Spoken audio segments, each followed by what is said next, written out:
আসসালামু আলাইকুম। আজ ৩১ জুলাই ২০২৫ খ্রিস্টাব্দ ১৬ শ্রাবণ ১৪৩২ বঙ্গাব্দ ৫ সফর ১৪৪৭ ইসরি বৃহস্পতিবার।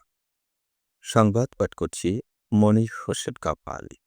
প্রথমেই শুনবেন সংবাদ শিরোনাম। ৩৯ আসনের সীমানায় পরিবর্তন, খসড়া চূড়ান্ত। তালাক দেয়া স্ত্রীকে ধর্ষণ, আদালতে মামলা। কনস্টেবলের স্ত্রীকে অনৈতিক প্রস্তাব দেয় এএসপি বরখাস্ত। আমতলী পৌর যুবলীগের সভাপতি গ্রেপ্তার। স্ত্রীর সঙ্গে অভিমান করে যুবকের আত্মহত্যা। সমুদ্র বন্দরে ৩ নম্বর সতর্ক সংকেত। মাইকিংয়ে রেকর্ড করা হয় লোকবেতারে। শুনলেন সংবাদ শিরোনাম, এবার বিস্তারিত। সারা দেশের সংসদীয় আসনগুলোর মধ্যে ৩৯টির সীমানায় পরিবর্তন এনে খসড়া চূড়ান্ত করা হয়েছে। আগামী ১০ আগস্ট পর্যন্ত এই খসড়ার বিরুদ্ধে আবেদন করা যাবে। নির্বাচন কমিশনার মোহাম্মদ আনোয়ারুল ইসলাম সরকার জানিয়েছেন, পঞ্চগড় ১, ২, রংপুর ৩, সিরাজগঞ্জ ১, ২, সাতক্ষীরা ৩, ৪, শরীয়তপুর ২, ৩, ঢাকা ২, ৩, ৭, ১০, ১৪, ১৯, গাজীপুর ১, ২, ৩, ৫, ৬, নারায়ণগঞ্জ ৩, ৪, ৫, সিলেট ১, ৩, ব্রাহ্মণবাড়িয়া ২, ৩, কুমিল্লা ১, ২, ১০, ১১, নোয়াখালী ১, ২, ৪, ৫, চট্টগ্রাম ৭, ৮ ও বাগেরহাট ২, ৩ আসনের সীমানা পরিবর্তন করা হয়েছে। তালাক দেয়া স্ত্রীকে ধর্ষণ করার অভিযোগে সাবেক স্বামীর বিরুদ্ধে ট্রাইব্যুনালে মামলা করেছেন ২ সন্তানের জননী। বুধবার বরগুনার নারী ও শিশু নির্যাতন দমন ট্রাইব্যুনালের বিচারক ও জেলা জজ লাইলাতুল ফেরদৌস মামলাটি গ্রহণ করে আমতলী থানার ভারপ্রাপ্ত কর্মকর্তাকে এজাহারভুক্ত করার নির্দেশ দিয়েছেন। মামলার একমাত্র আসামি পটুয়াখালী জেলার পচাকোরালিয়া গ্রামের সেকান্দার আলী আকনের ছেলে আব্দুল মান্নান। আমতলী উপজেলার ২ সন্তানের জননী ওই ট্রাইব্যুনালে অভিযোগ করেন, তার স্বামী আব্দুল মান্নানের সংসারে তাদের ২টি সন্তান রয়েছে। বাদী তার বাবার বাড়ি সন্তানদের নিয়ে জুন মাসের শেষ দিকে বেড়াতে আসেন। ১ জুলাই সন্ধ্যায় আসামি বাদীর বাবার বাড়িতে আসেন। রাতে বাদীর সঙ্গে থেকে সকালে মান্নান ঢাকায় চলে যান। পরে ৭ জুলাই পোস্ট অফিসের ডাকপিয়ন বাদীকে একটি রেজিস্ট্রি চিঠি দেন। এতে দেখা যায় আসামি ২৫ জুন তাকে রেজিস্ট্রি তালাক দিয়েছেন।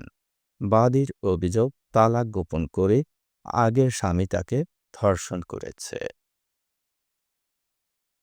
বরিশাল আরআরএফে কর্মরত এক কনস্টেবলের স্ত্রীকে অনৈতিক প্রস্তাবসহ অর্থের প্রলোভন দেখিয়ে বিয়ের আশ্বাস দেয় সহকারী পুলিশ সুপার মোহাম্মদ আফজাল হোসেনকে চাকরি থেকে সাময়িক বরখাস্ত করেছে সরকার। বুধবার স্বরাষ্ট্র মন্ত্রণালয়ে জননিরাপত্তা বিভাগ থেকে বরখাস্তের প্রজ্ঞাপন প্রকাশ করা হয়েছে। প্রজ্ঞাপনে বলা হয়েছে, পারিবারিক বিরোধের কারণে ওই কনস্টেবলের বিরুদ্ধে তার স্ত্রী মৌখিক অভিযোগ দিতে যান। সেখানে দেখা হয় এএসপি আফজাল হোসেনের সঙ্গে। পরে বিভিন্ন সময় কনস্টেবলের স্ত্রীকে হোয়াটসঅ্যাপে কথাবার্তা ও মেসেজ দিয়ে বিরক্ত করেন এএসপি আফজাল। এছাড়া অনৈতিক প্রস্তাবসহ অভিযোগকারীর স্বামী থাকা সত্ত্বেও অর্থের প্রলোভন দেখিয়ে বিয়ের প্রস্তাব দেন। কনস্টেবলের তালাকপ্রাপ্ত তৃতীয় স্ত্রীকে দিয়েও মামলাসহ বিভিন্ন ঊর্ধ্বতন অফিসে অভিযোগ দাখিলের কুপরামর্শ দেন এএসপি আফজাল। ২১ জুলাই থেকে সরকারি চাকরি থেকে তাকে সাময়িক বরখাস্ত করা হয়েছে। সাময়িক বরখাস্তকালীন তিনি সিলেট রেঞ্জ ডিআইজি কার্যালয়ে সংযুক্ত থাকবেন এবং খোরপোশ ভাতা পাবেন। আমতলী পৌর যুবলীগের সভাপতি ও সাবেক জেলা পরিষদ সদস্য অ্যাডভোকেট আরিফুল হাসান আরিফকে গ্রেপ্তার করেছে পুলিশ। বুধবার বিকেল ৩টার দিকে উপজেলা পরিষদ কমপ্লেক্স এলাকা থেকে তাকে গ্রেপ্তার করা হয়। ঢাকার ভাটারা থানায় গত ১৩ জুলাই সন্ত্রাসবিরোধী আইনে দায়েরকৃত একটি মামলায় আমতলী পৌর যুবলীগের সভাপতি অ্যাডভোকেট আরিফুল হাসান আরিফ এজাহার নামীয় আসামি হয়। ওই থানা থেকে তাকে গ্রেপ্তারের জন্য আমতলী থানাকে অনুরোধ করা হয়। বুধবার বিকেলে আমতলী থানা পুলিশ তাকে গ্রেপ্তার করে থানায় নিয়ে যায়। পরে আদালতের মাধ্যমে তাকে কারাগারে পাঠানো হয়েছে। কলাপাড়ায় স্ত্রীর সাথে অভিমান করে নুরুদ্দিন মিয়া নামে এক যুবক আত্মহত্যা করেছেন। মঙ্গলবার রাত ২টার দিকে পৌর শহরের বাদরতলী এলাকায় নিজ বাড়িতে এ ঘটনাটি ঘটেছে। নিহত নুরুদ্দিন ওই এলাকার ফারুক মিয়ার ছেলে। মাদারীপুরের কালকিনি থানার কয়ারিয়া গ্রামের দুলাল সর্দারের মেয়ে আলিফা আক্তারের সঙ্গে নুরুদ্দিনের প্রেমের সম্পর্ক গড়ে ওঠে। ৬-৭ মাস আগে তারা বিয়ে করেন। বিয়ের পর থেকে আলিফা স্বামীর বাড়িতেই অবস্থান করছিলেন। ২০ দিন আগে আলিফা তার মা ও ফুফুর সঙ্গে বাবার বাড়িতে বেড়াতে যান। সেখানে থেকে ফোনে তাদের যোগাযোগ ছিল। ২ দিন আগে স্বামী স্ত্রীর মধ্যে কথা কাটাকাটি হয়। এক পর্যায়ে স্ত্রী জানান তিনি আর নুরুদ্দিনের সঙ্গে সংসার করবেন না। এতে মানসিকভাবে ভেঙে পড়েন নুরুদ্দিন।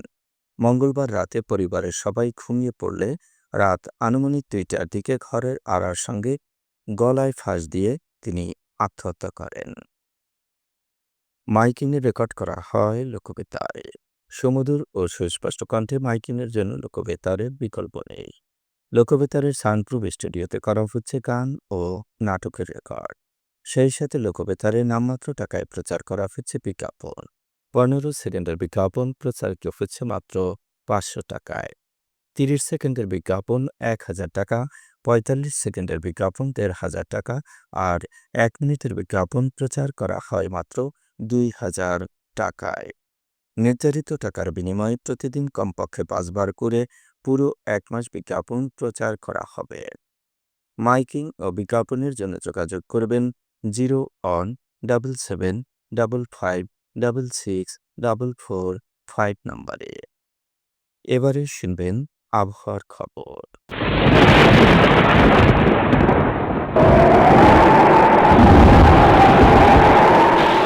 মৌসুমী বায়ুর অক্ষ রাজস্থান, উত্তরপ্রদেশ, বিহার, পশ্চিমবঙ্গ ও বাংলাদেশের উত্তরাঞ্চল হয়ে আসাম পর্যন্ত বিস্তৃত রয়েছে।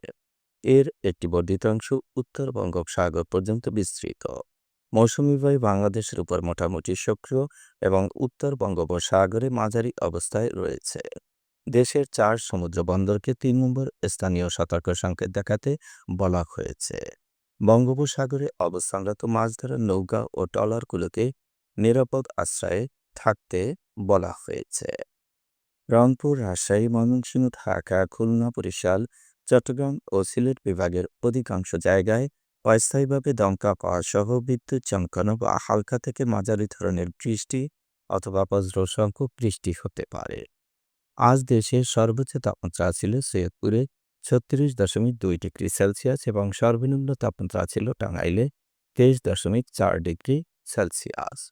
বরগুনার সর্বোচ্চ তাপমাত্রা ৩০.৬ ডিগ্রি সেলসিয়াস, সর্বনিম্ন ২৬ ডিগ্রি সেলসিয়াস। আগামীকাল সূর্যোদয় হবে ভোর ৫টা ২৭ মিনিটে। সংবাদ শেষ করার আগে শিরোনামগুলো আবার পড়ছি। ৩৯ আসনের সীমানায় পরিবর্তন, খসড়া চূড়ান্ত। তালাক দেয়া স্ত্রীকে ধর্ষণ, আদালতে মামলা। কনস্টেবলের স্ত্রীকে অনৈতিক প্রস্তাব দেয় এএসপি বরখাস্ত। আমতলী পৌর যুবলীগের সভাপতি গ্রেপ্তার। স্ত্রীর সঙ্গে অভিমান করে যুবকের আত্মহত্যা। সমুদ্র বন্দরে ৩ নম্বর সতর্ক সংকেত। মাইকিংয়ে রেকর্ড করা হয় লোকবেতারে। সংবাদ শেষ করার আগে জানিয়ে দিচ্ছি লোকবেতারের সংবাদ জানানোর মোবাইল নম্বর। আপনার এলাকার গুরুত্বপূর্ণ সংবাদ জানাতে ফোন করুন 0-on-77-55-66-445 নম্বরে। আর লোকবেতারের সাথে যুক্ত হয়ে গান শুনতে চাইলে SMS করুন 01782973478 নম্বরে। মোবাইল করবেন 0195943854 নম্বরে। বিশ্বের সব জায়গা থেকেই শুনতে পারবেন লোকবেতার। লোকবেতার fm.org ওয়েবসাইটের মাধ্যমে শুনুন সরাসরি অনুষ্ঠান। সংবাদ পাঠ এখানেই শেষ করছি।